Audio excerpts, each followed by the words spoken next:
झील के किनारे खिली धूप का दिन था। एक खूबसूरत बतख को आखिरकार अपने अंडे सेने के लिए एक बेहतर जगह मिल चुकी थी। वो मुस्कुराई और बोली, ओ मेरे खूबसूरत अंडे, मुझे पूरी उम्मीद है कि ये छोटे छोटे बत्तख होंगे। मेरे लिए इंतजार करना। हाँ, मैं कुछ खाने को ढूंढने जाऊंगी और जल्द ही वापस तुम्हारे साथ होंगी। लेकिन जब वो वापस आई तो उसने देखा कि वहाँ एक और अंडा कुछ अजीब सा था, जो दूसरों की तुलना में काफी बड़ा था। वो सच में हैरान थी। उसने खुद से कहा, क्या ये अंडा भी मेरा है? ये कितना अजीब दिख रहा है। हालांकि उसने अभी भी घोंसले में सभी अंडों को खुशी से सेना जारी रखा। कुछ दिनों के बाद उसकी मेहनत का फल मिलना शुरू हुआ। अंडों से सुंदर सुनहरे पंखों के साथ प्यारे छोटे बतख बाहर आए। बतखों की माँ ने खुशी से घोंसले को देखा और कहा, मेरे छोटे बच्चे, ये कितने खूबसूरत हैं। अचानक उसे एहसास हुआ कि बड़ा अंडा अभी भी वहाँ रखा हुआ है। बत्तख ने अचंभे से उसकी ओर इशारा किया और कहा, उस अंडे में क्या खराबी है? इससे बच्चा बाहर क्यों नहीं आ रहा?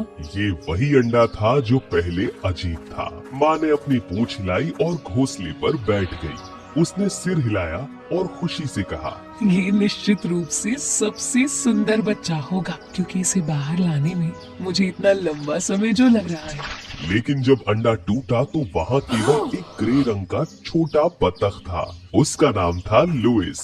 लुइस की शक्ल उसके भाइयों से बिल्कुल अलग थी। वो बड़ा था और बदसूरत भी। माँ बतख बहुत दुखी दिखी, चिंता से बोली, ये दूसरों की तरह नहीं दिखता।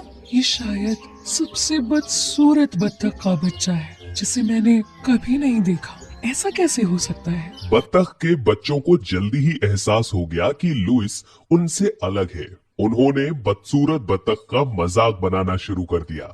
बतख के बाकी बच्चों ने लुइस की ओर इशारा किया।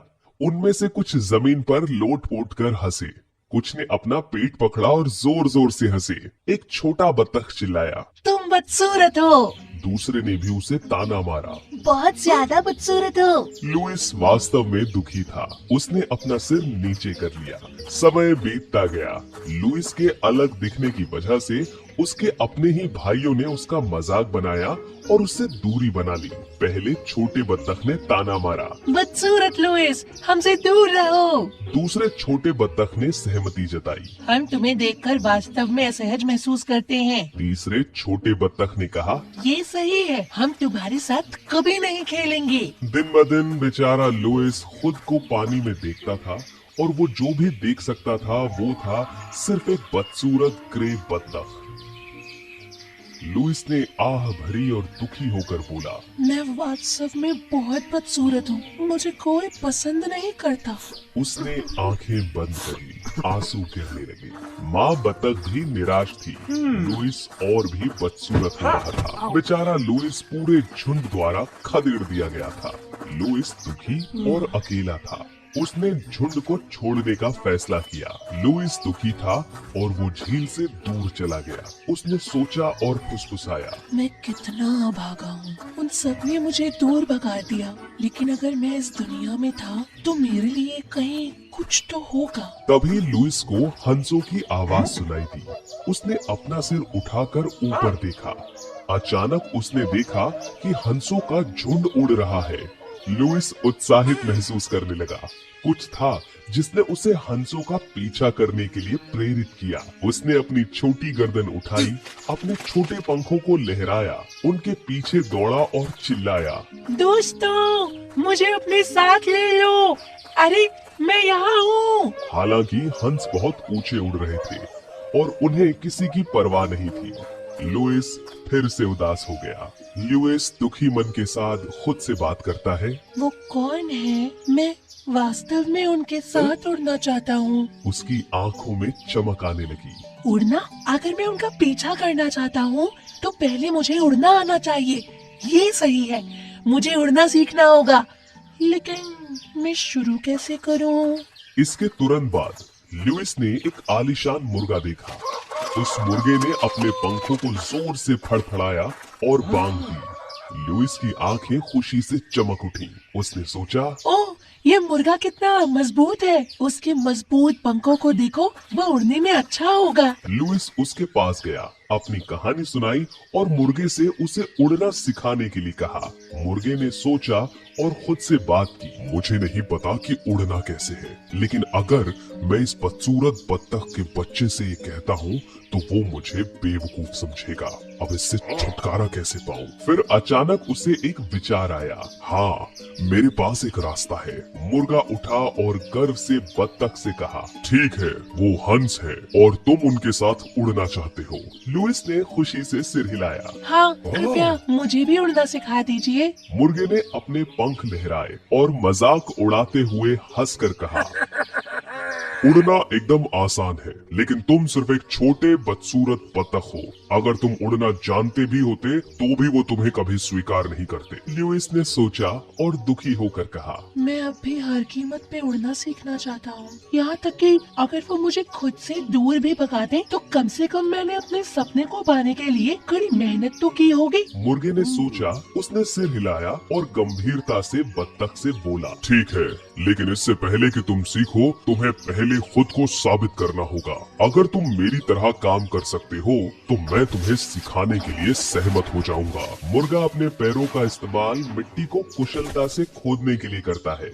उसने एक कीड़ा पकड़ा और उसे लुइस के सामने आश्चर्यजनक तरीके से निकल गया। मुर्गे ने कहा, देखा, क्या तुम ये कर सकते हो? छोटे बत्तख ने मुर्गे की नकल करने की कोशिश की, लेकिन वो बत्तख के पैरों से मिट्टी कैसे खोद सकता था? मुर्गा झुंझलाहट में आ गया। तुम इसे ठीक से नहीं कर सकते, है ना? तुम किसी काम के नहीं हो। मैं एक बदसूरत छोटे बत्तख को उड़ना क्यों सिखाऊं, जब तुम मिट्टी खोदने और कीड़ा पकड़ने जैसी आसान चीज भी नहीं कर सकते हो। मेरी नजरों से दूर चले जाओ। मुर्गे ने गुस्से में देखा और चला गया। उसी पल एक सुंदर तितली उड़ते हुए गुजरी। लुइस बहुत खुश था। छोटे बत्तख ने तितली को उसे उड़ना सिखाने के लिए कहा। तितली ने अपने सुंदर पंख फड़फड़ाए और कहा, ये तो बहुत आसान है। मैं पैदा होने के बाद से ही उड़ान भरने में सक्षम हूँ। बस अपने पंखों को फड़फड़ाइए और फिर आप भी उड़ान भर पाएंगे। तितली की बात सुनकर लुइस ने अपने पंखों के साथ उड़ना सीखने का फैसला किया। उसने ऊंची छलांग लगाने की कोशिश की, लेकिन वो केवल जमीन से थोड़ा ही ऊपर उठ पाया। जितनी तेजी से लुइस अपने पंख फड़फड़ाता, उतनी ही तेजी से वो जमीन पर गिरता। ऐसा कई बार हुआ और तितली अपना धैर्य खोने लगी और निराश हो गई। तितली बहुत गुस्से में थी। उसने कहा, तुम तो बेकार हो। तुम बदसूरत और बेकार दोनों हो। तुम उड़ान भरने के लिए अपने पंखों को फड़फड़ा भी नहीं सकते। लुइस उदास होकर नीचे देखने लगा और उसकी आंखों में आंसू आ गए। उसने निराशा में सिर हिलाया और कहा, सभी मेरे साथ बेचैन थे। मैं समझ सकता हूँ, मैं खुद भी अपने आप से निराश हूँ। हर किसी ने उसे खुद से दूर कर दिया, लेकिन बतख लुइस ने अपने सपनों को कभी नहीं छोड़ा। थोड़ा थोड़ा करके वो लगातार अभ्यास करता रहा। हर दिन, चाहे दिन हो या रात, चाहे धूप हो या बरसात, लुइस ने तब तक उड़ान भरने का अभ्यास करना जारी रखा जब तक कि वो थक नहीं गया। रात में लुइस एक सेब के पेड़ के पास एक छोटी गर्म गुफा में रहा। लुइस ने गुफा में कीड़े पकड़े और जमीन पर गिरे हुए पके सेब खाए जब भी उसे भूख लगी। कड़ाके की सर्दी आ गई। हर जगह सफेद बर्फ गिर रही थी, लेकिन लुइस ने अभी भी दृढ़ता से अभ्यास जारी रखा। जैसे जैसे समय बीतता गया, लुइस धीरे धीरे बड़ा होता गया, लेकिन क्योंकि वो लंबे समय से झील से दूर था, तो उसे अभी भी लगता था कि वो एक बदसूरत बतख है। लुइस, जो कि हंस है, उदास होकर बर्फ पर चला। वो चलते चलते सोच रहा था, मैं लंबे समय से उड़ने का अभ्यास कर रहा हूँ, लेकिन मैं अभी भी ऊंची उड़ान नहीं भर सकता। क्या वो नियति है जो एक बदसूरत बतख को हंसों के साथ उड़ने नहीं देना चाहती? उसी समय लुइस का रास्ता रोकने के लिए उसके सामने एक बहुत ही क्रूर भेड़िया कूद पड़ा। लुइस के सामने भेड़िए ने अपने दांत दिखाए। लुइस चौंका और चारों ओर देखा। ओ भेड़िया, कोई मुझे बचाओ। भेड़िया लुइस को देखकर अपने होठों पर उत्सुकता से जीभ फिरा रहा था। वाह, आज तो मैं सचमुच किस्मत वाला हूँ। ये शिकार कितना स्वादिष्ट है। लुइस घबराहट में पीछे हटा। वो गिड़गिड़ाया। मिस्टर वुल्फ, मेरी जान बख्श दो। मैं सिर्फ एक बदसूरत छोटा बत्तख हूँ। भेड़िए ने अपनी आंखें सिकोड़ ली और गुर्राया। बेकार की बातें मत करो। आज तो तुम निश्चित रूप से मेरे पेट के अंदर होगे। उसके बाद भेड़िया तेजी से उसकी ओर कूदा। लुइस आगे की तरफ दौड़ते हुए घबराया, लेकिन भेड़िया ठीक उसके पीछे था। भेड़िया गुर्राया। रुको, तुम दूर नहीं जा सकते। भेड़िए ने तेजी से लुइस को गहरी चट्टान पर धकेल दिया। भेड़िए ने डराने के लिए अपनी आंखों को आधा बंद कर रखा था और वो खुशी के साथ हंसा। अब तुम्हारे पास भागने के लिए कोई रास्ता नहीं है। लुइस घबरा गया, इधर उधर देखा और सोचा, क्या ये भेड़िया मुझे सही में खा जाएगा? मतलब हंसों के साथ उड़ने की मेरी इच्छा सिर्फ इच्छा ही रह जाएगी। उसने अपनी आंखें बंद कर ली, एक गहरी सांस ली और बोला, बिल्कुल नहीं, मुझे उड़ना पड़ेगा, मुझे उड़ना ही होगा। कोने में होने के कारण इससे पहले कि भेड़िया उसे पकड़ ले, लुइस चट्टान से कूदने के लिए मजबूर था। लुइस को पकड़ने के लिए भेड़िए ने आगे की तरफ छलांग लगाई। हंस लुइस तेजी से नीचे गिरा और गायब हो गया। भेड़िया परेशान था, खड़ा हुआ और गुर्राते हुए बोला, अरे अरे नहीं, वो मेरा शिकार था। भेड़िए ने चट्टान के नीचे की तरफ देखा और वो वास्तव में आश्चर्यचकित था। उसका शिकार धीरे धीरे ऊपर उड़ रहा था, ठीक उसके सामने। लुइस की आंखें अभी भी बंद थी, डरा हुआ था। अपने पंख फड़फड़ाता हुआ वो धीरे धीरे उड़ रहा था। भेड़िया सच में हैरान था। वो लुइस को अचंभे से घूर रहा था। भेड़िया सदमे में डूब गया। ये क्या चल रहा है? तुम उड़ कैसे सकते हो? क्या तुम सच में एक बत्तख हो? भेड़िया अचानक से डर गया। इस पल में लुइस ने अपनी आंखें खोली और महसूस किया कि वो उड़ रहा था। लुइस, जो कि एक हंस था, अपने पंख फड़फड़ा रहा था। उसने धीरे धीरे अपनी आंखें खोली। वो आश्चर्यचकित और खुश दिखा।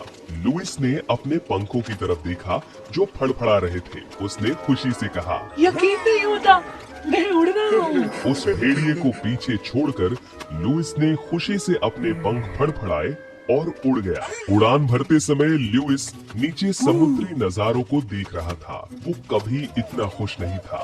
उसने एक गर्म और हरी झील के किनारे बर्फीले जंगलों को पार किया।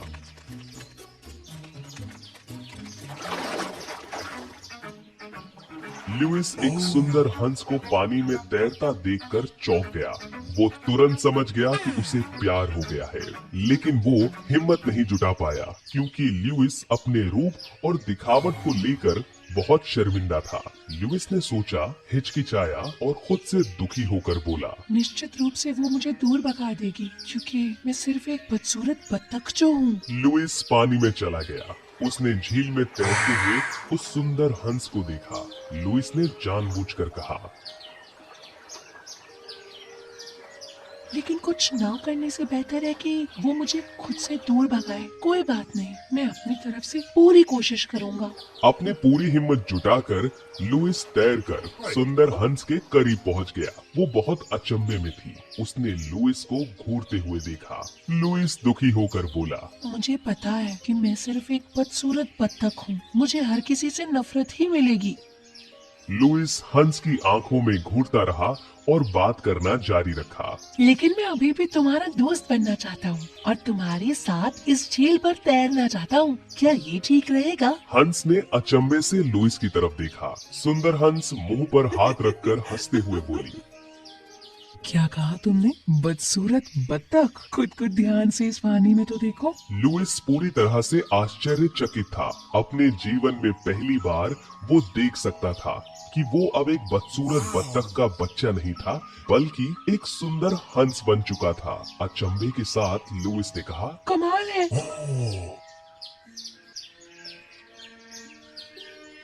क्या ये मैं ही हूँ? सुंदर हंस मुस्कुराई, सिर हिलाया। हाँ, तुम एक सुंदर हंस हो। लुइस हंस ने खुशी से कहा। अब मैं समझा, मैं अपने भाइयों और बहनों से अलग क्यों था। मैं एक हंस जो हूँ। बिल्कुल सही, क्योंकि लुइस एक हंस है और वो केवल बत्तख है। लुइस दुर्भाग्य से जब अंडे में था, उस समय से बत्तख के घोंसले में खो गया था। ये उसकी माँ की लापरवाही के कारण हुआ था।